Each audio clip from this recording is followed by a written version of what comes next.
Según fuentes cercanas a la Casa Real, William supuestamente hizo algo que nadie en el palacio esperaba. Al parecer, puso la mano sobre un documento sin firmar e impidió que su propio padre, el rey Carlos, le entregara a Camila una de las residencias más simbólicas de la monarquía. No fue una llamada telefónica, ni una conversación discreta a través de un asistente. Supuestamente en persona frente a testigos con la pluma ya sobre la página. Y una vez que se entienda lo que decía esa página, se comprenderá por qué, según se informa, estaba dispuesto a arriesgarse a una ruptura pública con su padre para impedir la firma. Esto es lo que diferencia este caso de cualquier otro desacuerdo real del que se haya oído hablar. No fue una filtración. No fue una fuente que susurró a un tabloide semanas después. Varios testimonios sugieren que sucedió en tiempo real, con Carlos de pie en su escritorio, creyendo que lo más difícil de la decisión ya había pasado. Al parecer no fue así. Durante años, según personas familiarizadas con la dinámica interna de la familia, Camila temía en silencio una cosa en particular. No los titulares, ni la opinión pública. Supuestamente temía que toda su seguridad en la monarquía dependiera de que una persona se mantuviera lo suficientemente fuerte como para protegerla, y esa persona envejecía día a día. Ese temor fue lo que supuestamente impulsó a Carlos a hacer una promesa que tal vez no tenía el poder de cumplir. Una promesa que más tarde chocaría de frente con su propio hijo, ocupando su mismo cargo.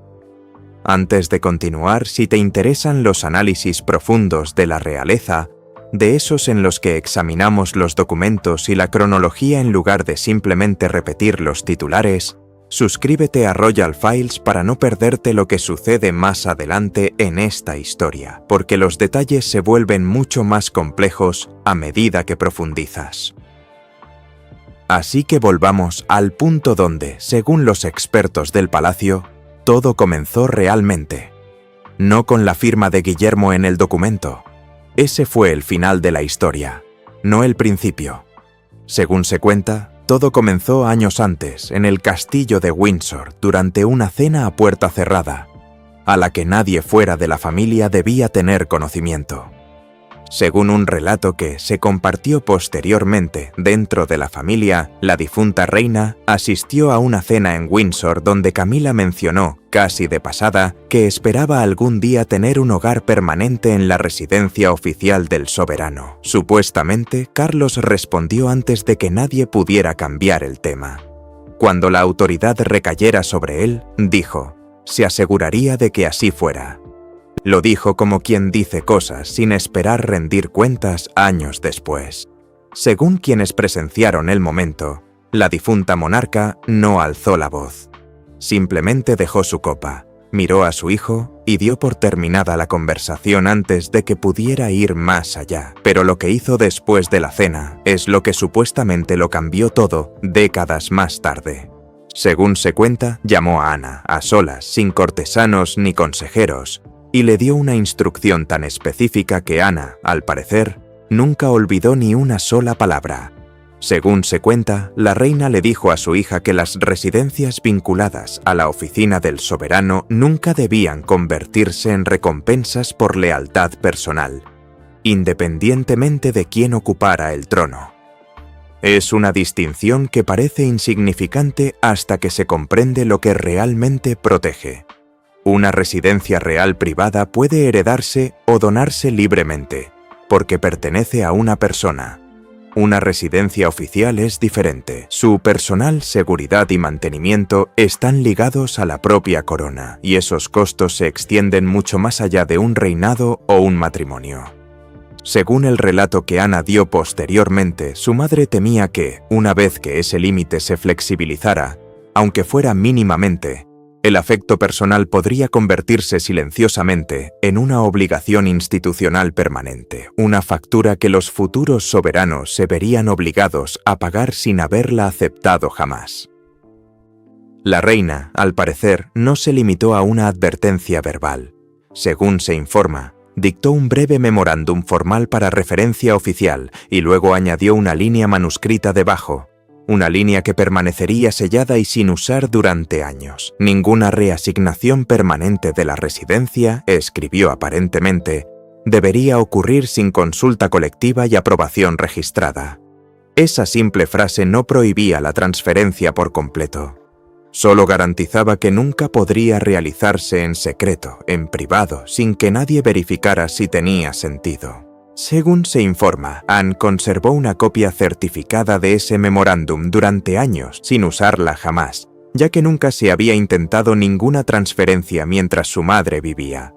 A Charles, según personas cercanas a la situación, solo se le dio una advertencia vaga y general de que la residencia debía permanecer disponible para funciones oficiales.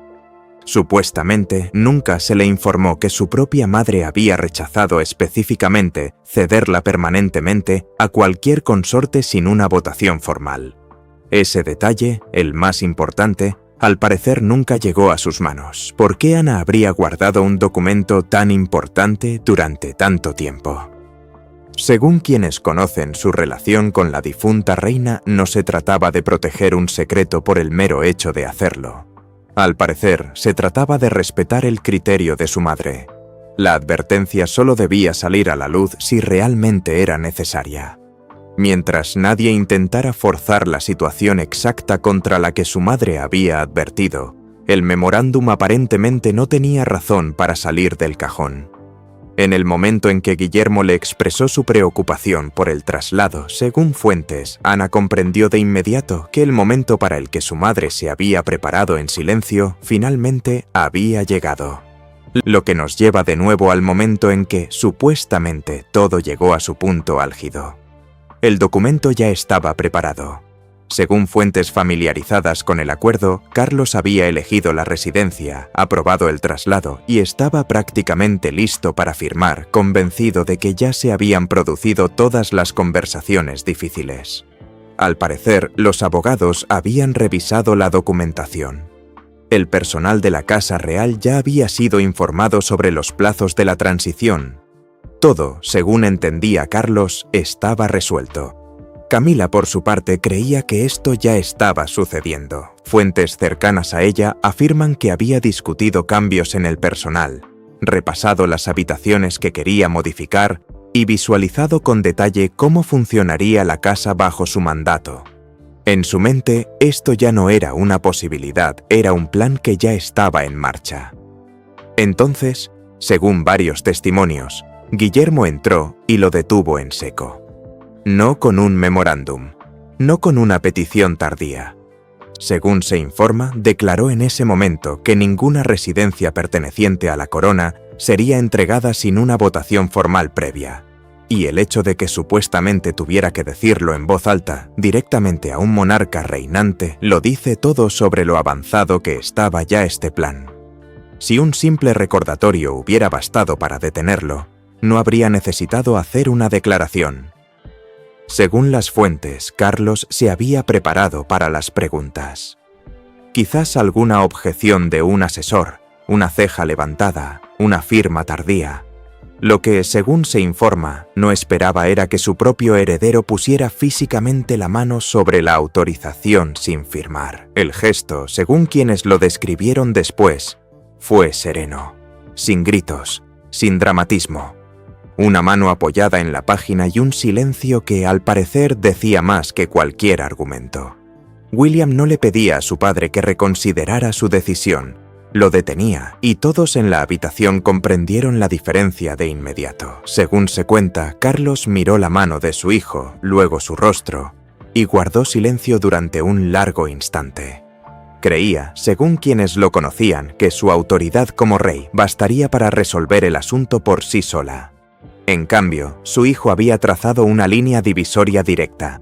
Camila se enteró de lo sucedido por un ayudante que la encontró en un pasillo. El mensaje era simple. William había bloqueado la transferencia.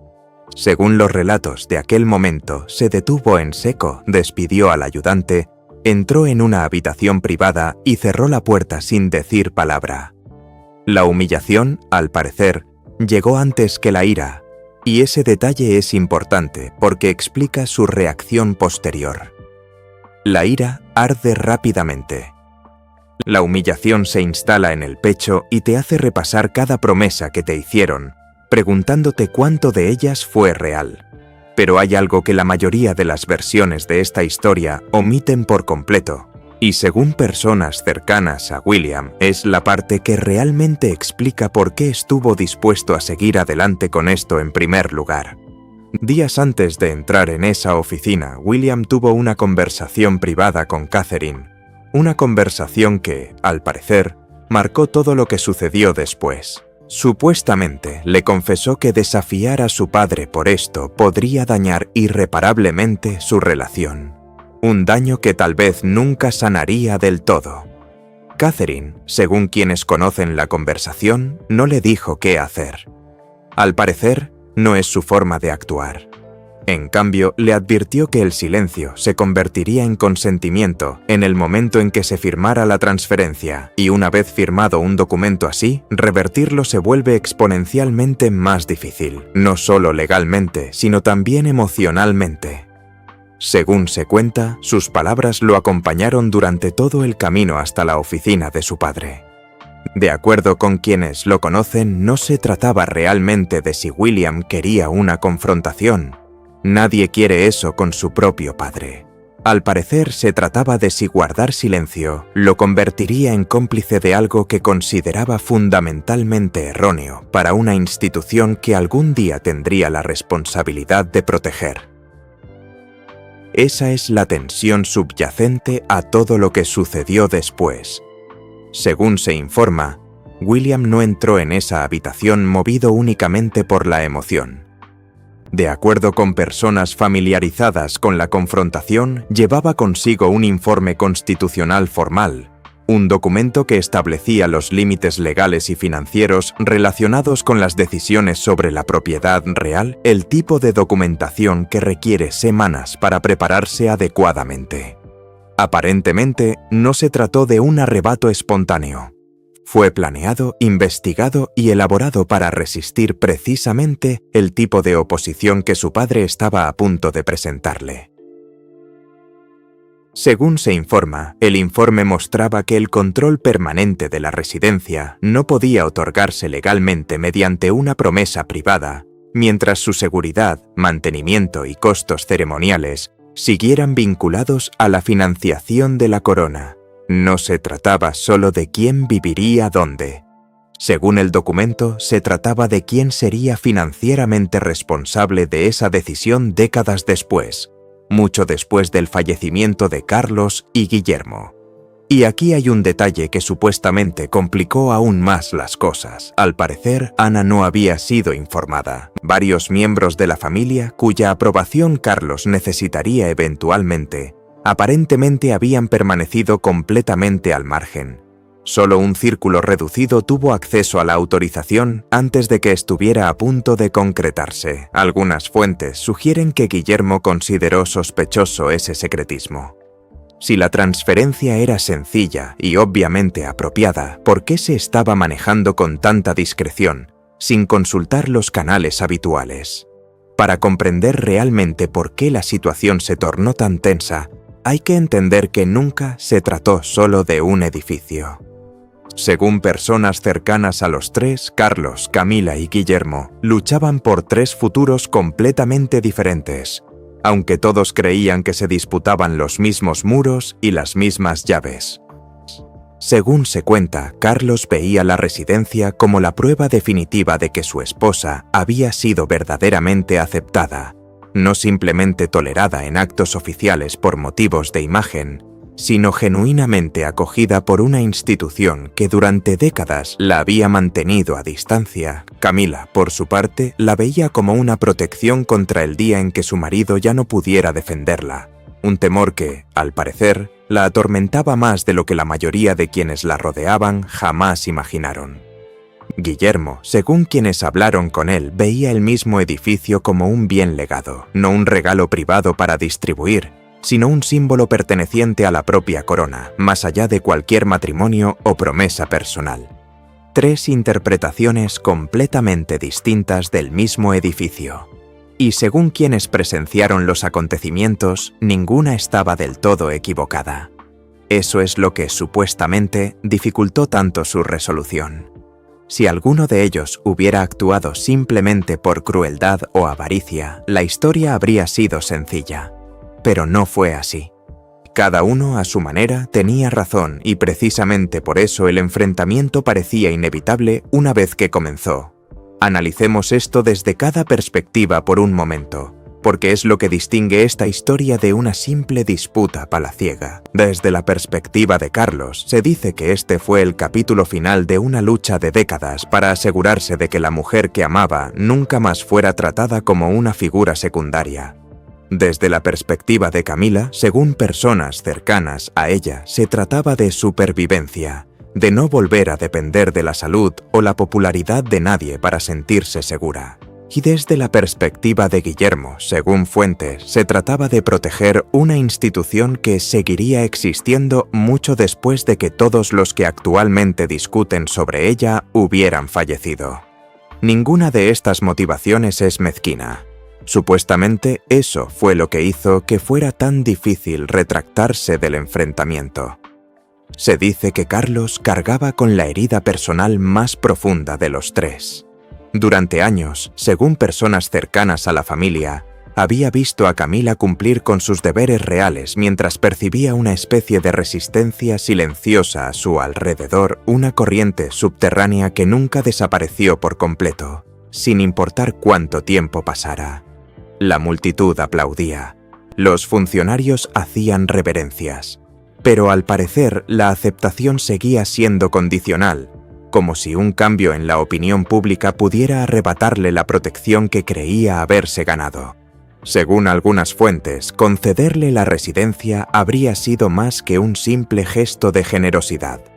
Habría sido la declaración más contundente posible de que ella no era una figura temporal al lado del soberano, sino una parte permanente de la monarquía que él había construido a su alrededor. Si se comprende ese peso emocional, su decisión cobra mucho más sentido. Aparentemente, no se trataba de un exceso. Según quienes lo conocen, era un esposo que intentaba darle a su esposa algo que ningún titular podría arrebatarle jamás.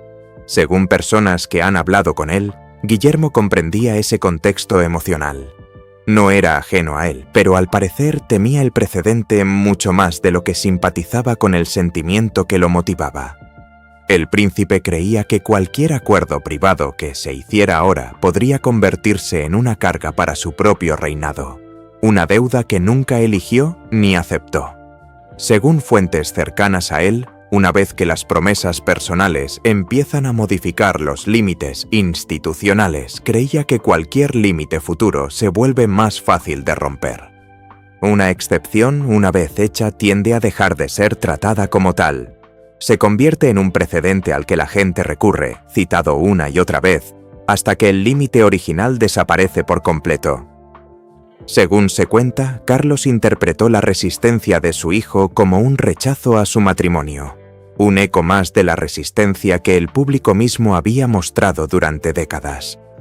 Guillermo, en cambio, vio la transferencia como una prueba de que el afecto había comenzado a imponerse al juicio, permitiendo que la emoción remodelara la estructura institucional de maneras que jamás podrían revertirse por completo. Según personas cercanas a ambos hombres, ninguno creía estar traicionando al otro. Y sin embargo, la traición era aparentemente lo que ambos sentían, una sensación pesada en aquella habitación, aunque ninguno pronunciara la palabra en voz alta.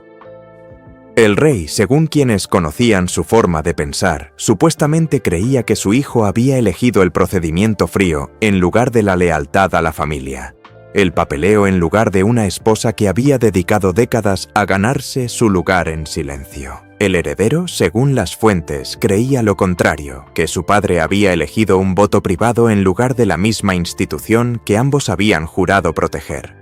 No se trata de un simple malentendido que se pueda aclarar con una conversación. Según quienes presenciaron lo sucedido, fue un choque fundamental de valores, de esos que no se resuelven con una disculpa y un apretón de manos. Hay que abordarlo poco a poco, con incomodidad. Cuando, según se cuenta, Guillermo regresó al despacho de su padre con el memorándum de la difunta reina, Carlos seguía de pie junto al escritorio, con la autorización sin firmar y la pluma exactamente donde la había dejado. Su hijo entró, cerró la puerta y colocó la página manuscrita junto a la orden de transferencia. 2 documentos, uno al lado del otro. Uno representaba una promesa, el otro el límite que supuestamente esa promesa había traspasado. Lo que siguió no se describió como una tranquila disertación constitucional. Según los relatos del enfrentamiento, fue un choque directo entre un padre decidido a proteger a su esposa y un heredero que se negaba a heredar las consecuencias de esa protección. Según se cuenta, Guillermo habló primero diciéndole claramente a su padre que la residencia pertenecía a la corona, no a ningún matrimonio ni reinado en particular. Su personal, seguridad y función ceremonial estaban ligados a la propia institución, lo que significaba que la transferencia vincularía a futuros soberanos que no tenían voz ni voto en la decisión que se tomaba en esa sala. Carlos, según quienes conocían su respuesta, no cedió de inmediato. Argumentó que los soberanos siempre habían ejercido autoridad sobre las casas reales y que el uso permanente de la propiedad por parte de Camila no la privaría de la corona. Según se informa, él veía estabilidad. William, por su parte, veía un precedente que, una vez establecido, sería prácticamente imposible de revertir. El príncipe supuestamente devolvió la orden sin firmar. «No se puede entregar lo que se tiene en custodia», habría dicho, y según los presentes, sus palabras calaron hondo. La expresión de Carlos cambió de inmediato. Acusó a su hijo de confundir la tutela con la desobediencia. William respondió que la lealtad nunca había significado silencio y que se negaba a heredar una decisión tomada por impulso y luego defendida como si siempre hubiera sido tradición. Camila entró antes de que ninguno de los dos pudiera continuar. Según fuentes, se había enterado de que su futuro se decidía a puerta cerrada y, al parecer, no estaba dispuesta a quedarse al margen. Miró directamente a William y supuestamente le preguntó si creía que no se había ganado nada tras años de servicio. William, según se informa, eligió cuidadosamente sus palabras en respuesta. Según él, el servicio podía granjear respeto, protección y dignidad, pero no podía otorgar la propiedad personal de una residencia oficial. De acuerdo con los presentes, Camila entendió claramente la distinción legal, pero al parecer aún así la interpretó como un rechazo. Para ella, él no estaba defendiendo una norma. En su opinión, le estaba recordando que la aceptación tenía límites. Entonces, según se cuenta, Guillermo le entregó el memorándum a su padre. Carlos supuestamente reconoció la letra de su madre de inmediato, y según los relatos del momento, algo cambió en su postura al instante en que la vio. Se sentó lentamente, visiblemente afectado al darse cuenta de que ella aparentemente había anticipado este conflicto años antes. El documento requería consulta previa a cualquier reasignación permanente. Según se dice, Carlos comprendió al instante quién lo había mantenido oculto. Su ira se dirigió supuestamente hacia Ana, quien había conservado el documento y guardado silencio mientras sus planes avanzaban discretamente. Según se cuenta, calificó su silencio de traición. Aún así, según las fuentes, el rey se negó a rendirse por completo. Dejó la transferencia sin firmar, pero ordenó que la propuesta se presentara ante el Consejo de las Propiedades Reales, el organismo responsable de las decisiones importantes relacionadas con los bienes reales oficiales. La firma se había detenido, pero la disputa ya no era privada. Y la próxima votación, según quienes comprendían lo que estaba en juego, revelaría quién servía al rey, quién servía a la corona y si ambas cosas seguían considerándose lo mismo. Una vez que la propuesta llegó al Consejo, todos los presentes comprendieron que el procedimiento formal ocultaba algo mucho más personal. Todas las sillas estaban ocupadas. Cada documento, supuestamente numerado y preparado con la precisión burocrática propia de un trámite rutinario, capaz de hacer que una crisis emocional pareciera un asunto de rutina. Pero bajo todo eso subyacía la misma pregunta peligrosa. ¿Podía un rey usar el poder institucional para cumplir una promesa personal? Según se cuenta, Carlos creía que la sala se sometería a su voluntad, como suele ocurrir en las instituciones, donde la persona que preside la mesa. Guillermo creía que prevalecería la instrucción escrita de la difunta reina. Camila, por su parte, comprendía que el resultado definiría mucho más que su lugar de residencia. Determinaría pública y permanentemente si alguna vez había sido verdaderamente aceptada o simplemente tolerada por las apariencias. Según los presentes, las posturas en la sala se definieron rápidamente. Varios altos funcionarios apoyaron un acuerdo renovable que permitiera a Camila ocupar la residencia mientras Carlos conservara la soberanía. Guillermo y Ana rechazaron cualquier formulación que sugiriera la posesión personal permanente. Según los informes, Eduardo buscó una solución intermedia, algo que protegiera la dignidad de la reina consorte sin debilitar los límites de la propiedad de la corona. Entonces, según los relatos de la reunión, algo cambió en la sala. Supuestamente, se descubrió una cláusula financiera oculta en la documentación original, una que casi había pasado completamente desapercibida en la revisión inicial.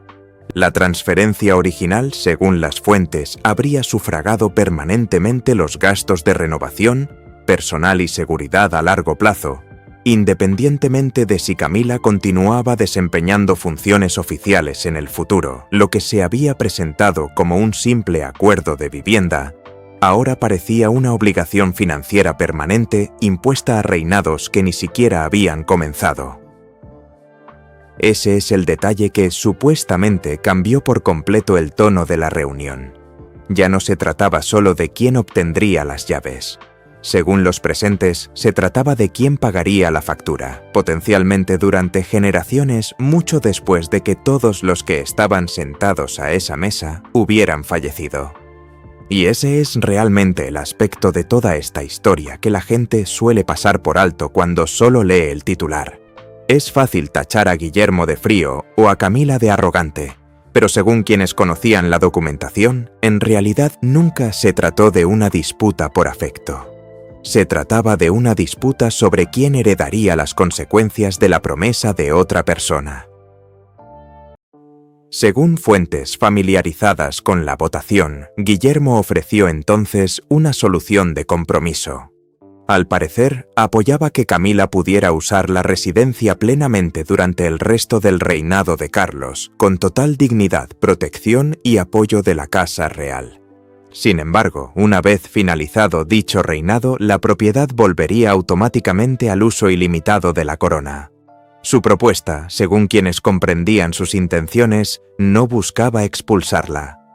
Al parecer, su objetivo era impedir que una promesa temporal se convirtiera silenciosamente en ley permanente. El Consejo permaneció dividido incluso después de que se presentara su propuesta. Carlos ya no podía simplemente imponer la transferencia original, pero aún podía retirarla, enmendarla o defenderla hasta que se realizara la votación final. Según los relatos de lo sucedido, todas las voces en la sala enmudecieron cuando el rey extendió la mano hacia el documento original, viéndose obligado a elegir entre proteger a su esposa y proteger la autoridad que eventualmente dejaría a su hijo. Según se informa, la decisión del Consejo llegó a Camila antes de que se redactara cualquier comunicado oficial, transmitida discretamente a través de un asistente que, al parecer, no quería ser quien la anunciara públicamente. Se le permitiría usar la residencia como reina, mientras Carlos conservara la soberanía, pero, según el fallo, nunca se convertiría en su propiedad permanente. No se le garantizaría ningún derecho futuro. La distinción sonaba técnica sobre el papel, pero según fuentes, en cuanto la escuchó en voz alta, Camila comprendió de inmediato el emotivo veredicto. Podía habitar la residencia, pero nunca podría poseerla por completo. Las consecuencias, según se informa, comenzaron casi de inmediato. Los planes de renovación que implicaban cambios estructurales fueron supuestamente paralizados. Se revisaron los nombramientos de personal, algunos de los cuales se revirtieron discretamente. Los documentos que describían la residencia como el futuro hogar privado de Camila fueron aparentemente retirados y reescritos. Cada corrección, según personas cercanas a ella, hacía que la decisión pareciera más definitiva, eliminando otro vestigio de la certeza que Carlos le había prometido. Según se informa, Camila se sentó sola después con las llaves sin usar sobre la mesa frente a ella. No las tiró. Ella no llamó a nadie. Cuando Charles supuestamente entró en la habitación, ella lo miró y le hizo una sola pregunta. ¿Alguna vez tuviste el poder de prometerlo? Según los relatos de esa conversación, Charles no pudo responder de inmediato, y el silencio que siguió reveló más de lo que las palabras podían expresar. Finalmente, admitió, según fuentes, que le había prometido certeza porque quería borrar años de rechazo e inseguridad que ella había cargado en silencio. Camila le habría dicho que una promesa hecha sin poder cumplirla ofrece consuelo al principio, pero humillación al final. Ahora bien, aquí es donde la historia supuestamente da un giro inesperado para la mayoría, porque el hombre que detuvo la transferencia estaba a punto de descubrir que ganar la discusión y ganar el resultado nunca son lo mismo. Una breve pausa antes de continuar, porque esta siguiente parte es, sinceramente, la que cambia la perspectiva de los tres. Y si has llegado hasta aquí, claramente quieres conocer la historia completa. No solo el titular que todos repiten. Según se informa, William se enteró, a través de una reunión privada en el palacio, de que Camila creía que él había utilizado el procedimiento para definirla públicamente como temporal, una etiqueta que aparentemente la perseguiría independientemente de la dignidad que el acuerdo ofreciera sobre el papel. Según fuentes cercanas a él, esa acusación lo inquietó profundamente. Había protegido a la institución exactamente como creía necesario. Pero, al parecer, empezaba a comprender que una victoria sobre el papel podía dejar una herida lo suficientemente profunda como para envenenar a toda la familia si no se abordaba de forma directa y personal. Según se dice, Catherine actuó con rapidez para evitar que esa herida se volviera permanente. En un mensaje privado escrito, según las fuentes, le explicó a Camila que la votación nunca tuvo la intención de apartarla de la vida real, y reconoció lo cruel que debía de ser pertenecer a un sistema donde cada hogar, título y privilegio podía convertirse silenciosamente en un recordatorio de que la aceptación aún tenía límites legales. Según se informa, Camila leyó el mensaje 2 veces, pero no respondió. En cambio, solicitó algo que nadie esperaba, una reunión privada con William, sin Carlos, sin asesores, sin declaraciones preparadas.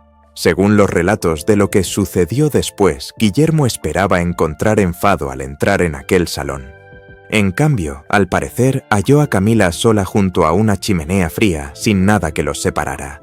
Ni carpetas, ni ayudantes, ni lenguaje institucional tras el que esconderse. Ella no le pidió que anulara la votación. Al parecer, le preguntó algo mucho más personal, si alguna vez había tenido la intención de que ella se sintiera segura dentro de la monarquía. Según se cuenta, Camila puso una condición antes de hablar. Nada de lo que se dijera en aquella habitación se repetiría a través de secretarios, asesores legales o comunicados del palacio. Guillermo, al parecer, aceptó sin dudarlo. Según quienes oyeron hablar de la conversación de segunda mano, era la primera vez desde que comenzó toda la crisis que hablaban sin ningún lenguaje institucional que los protegiera de la verdad. Según se cuenta, Guillermo explicó que su resistencia nunca tuvo que ver con menoscabar su dignidad. Una vez que un soberano utiliza bienes de la corona para saldar una obligación privada, le dijo: el siguiente monarca hereda más que el gasto. Hereda el precedente y los precedentes, una vez establecidos, tienden a expandirse silenciosamente hasta que nadie recuerda dónde estaba el límite original. Según el relato que se compartió posteriormente, él le dijo que se esperaría que el futuro rey defendiera una promesa que él nunca había hecho personalmente. Según se cuenta, Camila escuchó sin interrumpir y luego reveló un temor que supuestamente había ocultado a todos, excepto a Carlos. La menguante energía de su esposo y la creciente autoridad de Guillermo aparentemente habían hecho que su futuro se sintiera incierto, de una manera que la mantenía despierta más noches de las que jamás había admitido en voz alta. No sabía a dónde pertenecería una vez que terminara el reinado, ni si su seguridad dependería de la buena voluntad de personas que nunca la habían aceptado del todo. La residencia, según ella, había representado protección precisamente contra esa incertidumbre. Según se cuenta, Guillermo no desestimó lo que ella le decía. Admitió, según las fuentes, que a menudo había tratado su papel como una realidad política en lugar de una humana, centrándose tanto en los precedentes y los límites que había perdido de vista el hecho de que una persona real se encontraba en medio de toda esa estructura. Según se cuenta, no podía otorgarle la propiedad de una residencia oficial.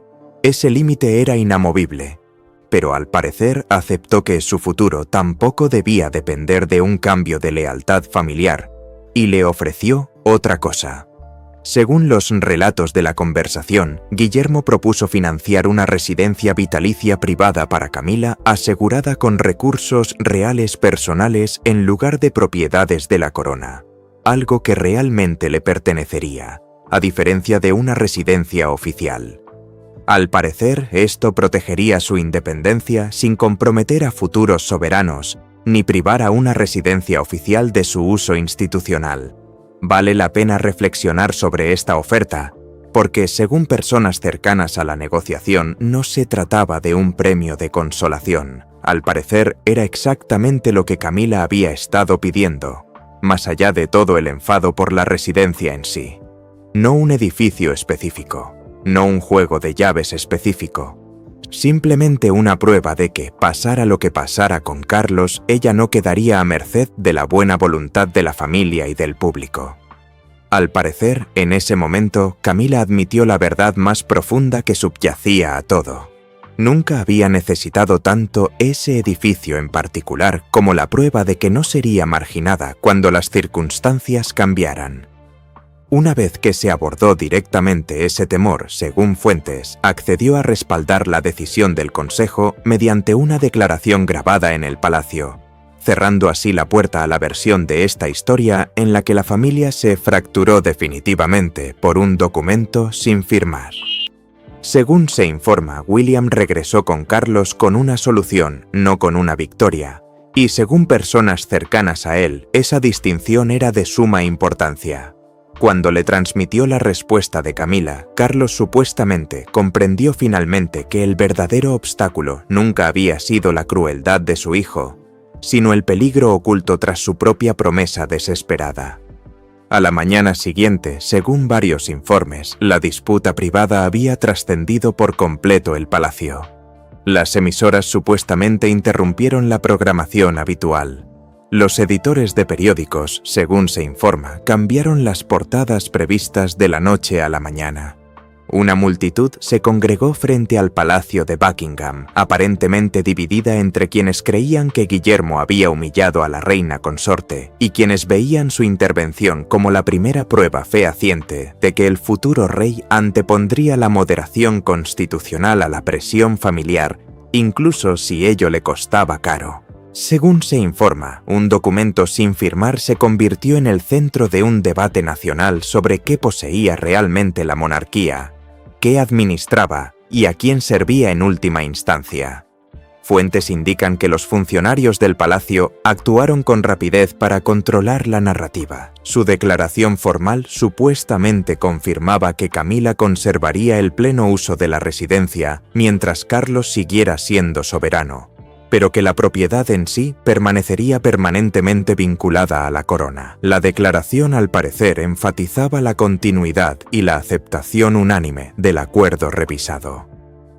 Sin embargo, según los comentarios de la época, la explicación aparentemente no logró calmar el debate público. En su mayoría proporcionó a ambas partes un nuevo lenguaje para el mismo argumento emocional. Los comentaristas se dividieron casi de inmediato. Algunos supuestamente describieron a Guillermo como un heredero que había desafiado públicamente a un monarca reinante. Otros argumentaron que había actuado con responsabilidad, protegiendo una institución que algún día heredaría al hacer algo difícil que aparentemente nadie más en esa sala estaba dispuesto a hacer. Unos vieron desobediencia, otros, preparación.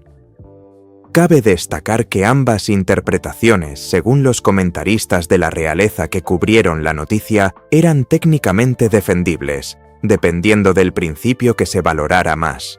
Si se cree que la lealtad familiar debe primar sobre el procedimiento institucional, las acciones de Guillermo probablemente parecieron severas, incluso desleales. Si se cree que una institución debe perdurar mucho más que cualquier relación individual dentro de ella, sus acciones, según se informó, parecían exactamente lo que se espera de un futuro monarca. Ninguna de las partes estaba necesariamente equivocada, simplemente estaban sopesando diferentes valores, y según quienes siguieron la cobertura, esa es precisamente la razón por la que la noticia no se disipó rápidamente.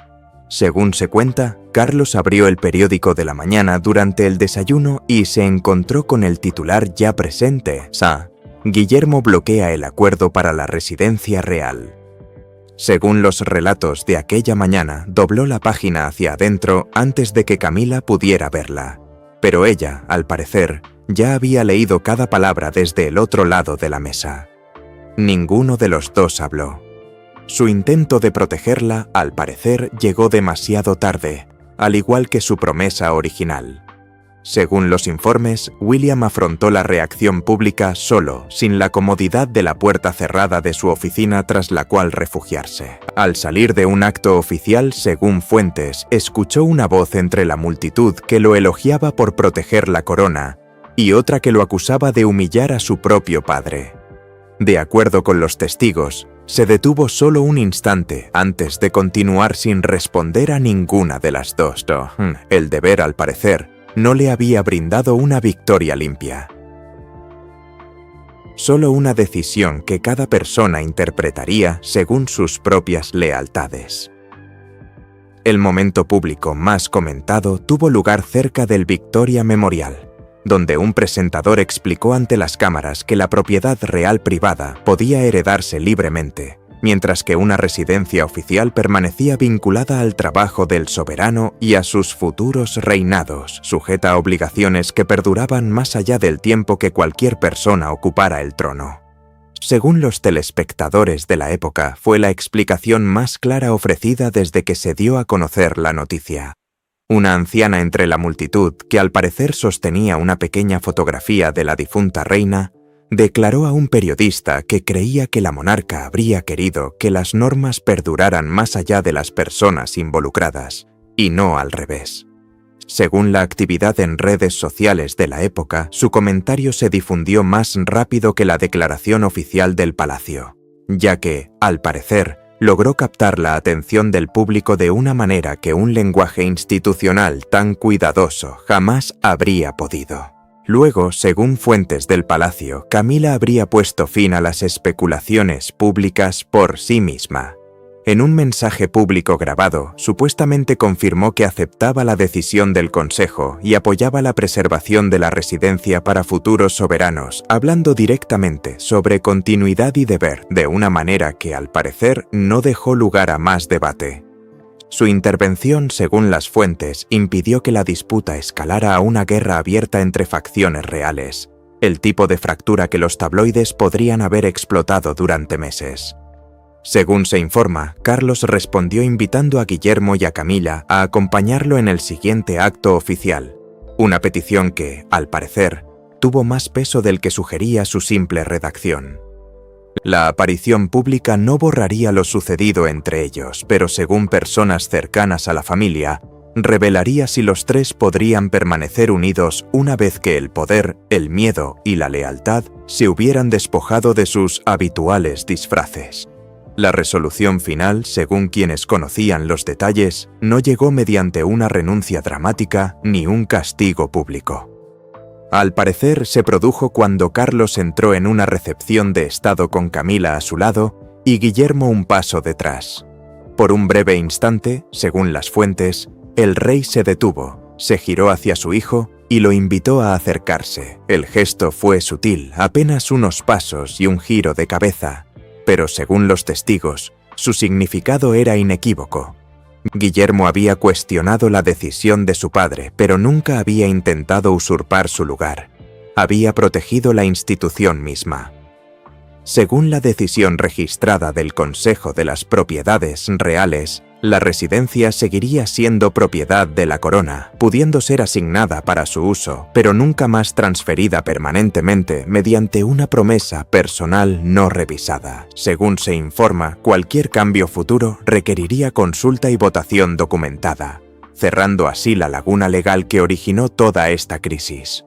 El futuro de Camila, mientras tanto, supuestamente quedó asegurado mediante un acuerdo de residencia vitalicia independiente financiado con recursos reales privados, tal como William le había propuesto semanas antes en aquella conversación en el salón.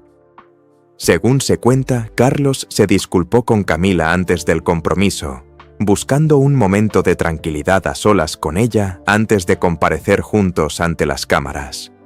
Supuestamente le dijo que había confundido posesión con seguridad y que su deseo de demostrar su aceptación lo había llevado a prometer algo que en realidad nunca tuvo autoridad para conceder por sí mismo. Según los relatos de aquel momento privado, ella no reaccionó con enfado. En cambio, le dijo que la honestidad finalmente le había dado algo que la residencia en sí nunca podría: certeza sin ilusiones. Según los informes, Guillermo se enfrentó a su padre a continuación. Carlos supuestamente confesó que ser detenido por su propio heredero le había parecido una pérdida pública de autoridad. Guillermo respondió que guardar silencio habría supuesto una pérdida mucho mayor más adelante. Según quienes estaban al tanto de la conversación, el rey no celebró esas palabras, pero al parecer aceptó su veracidad. Luego Guillermo se negó a que nadie presentara el resultado como una victoria personal. Supuestamente insistió en que ningún comunicado del palacio lo describiera como la victoria de un hijo sobre su padre, argumentando en cambio que la instrucción escrita de la difunta reina, el voto del consejo y el consentimiento registrado de Camila eran lo que había legitimado la decisión, no él. Días después, según fuentes cercanas a la Casa Real, Camila entró en la residencia, no como propietaria, sino como la reina encargada de su cuidado. Al parecer, canceló las reformas personales que había planeado y pidió que una habitación honrara la historia de las consortes anteriores. Carlos había protegido a su esposa. Guillermo había protegido a la corona. Y Camila, según quienes la conocieron de cerca, aseguró su futuro sin necesidad de poseer lo que pertenecía a quienes la sucederían. Lo que supuestamente comenzó con una mano apoyada sobre un documento sin firmar, terminó transformando para siempre la manera en que la monarquía trata las promesas personales. Según quienes siguieron de cerca la historia, la familia salió herida, más cautelosa, pero aún en pie, porque un futuro rey tuvo el valor de detener a su propio padre y preguntarle si alguien había verificado si aquello estaba permitido desde el principio.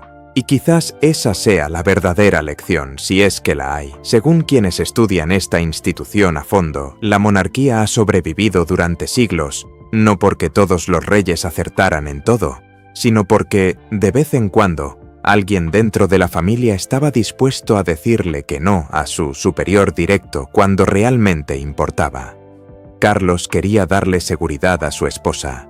Guillermo quería proteger una estructura que trascendía cualquier matrimonio. Y según quienes presenciaron los hechos, en algún punto intermedio entre esas dos lealtades contrapuestas, esta familia encontró una versión de la verdad con la que los tres podían convivir. Si este tipo de análisis en profundidad es lo que buscas, documentos, cronología, detalles que otros canales omiten, déjanos saber en los comentarios qué historia real te gustaría que analizáramos a continuación, y no olvides suscribirte a Prime Expedition para no perdértelo en cuanto se publique.